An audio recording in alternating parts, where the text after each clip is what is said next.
The altar of incense, our intercessor in the tabernacle, just before the veil separating the holy place from the most holy place, stood the altar of incense, according to Exodus 30, verse 1 through 10.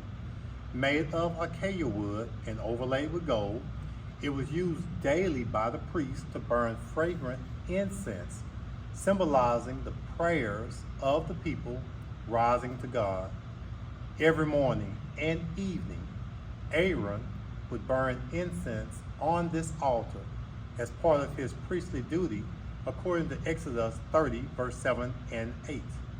The incense was to be pure, offered continually, and never used for any other purpose. It was sacred and represented holy worship and intercession. But this altar was more than ritual. It pointed forward to Jesus Christ, our great high priest.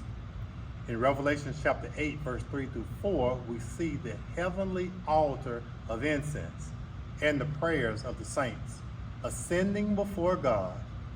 This reveals that incense is a symbol of intercession. And Hebrews chapter 7, verse 25 tells us, He, Jesus, always lived to make intercession for us. Just as incense was continually offered, Jesus is constantly interceding on our behalf before the Father. The altar stood right before the veil, just outside the most holy place, where God's presence dwelled. But when Jesus died, the veil was torn in two, according to Matthew 27 and verse 51, symbolizing that through his sacrifice, we now have direct access to God.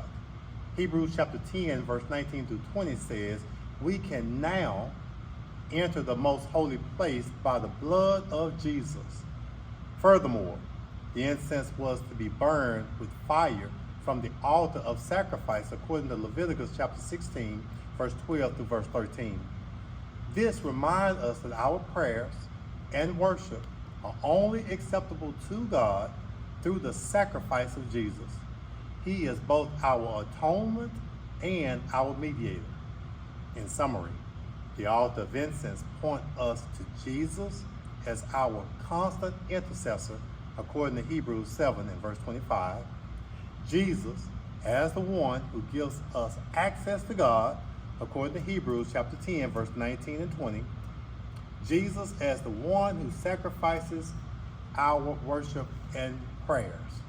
So let us, as Hebrews 4 and 16 says, draw near with confidence to the throne of grace, knowing that our prayers are heard because of Christ, our true altar of incense.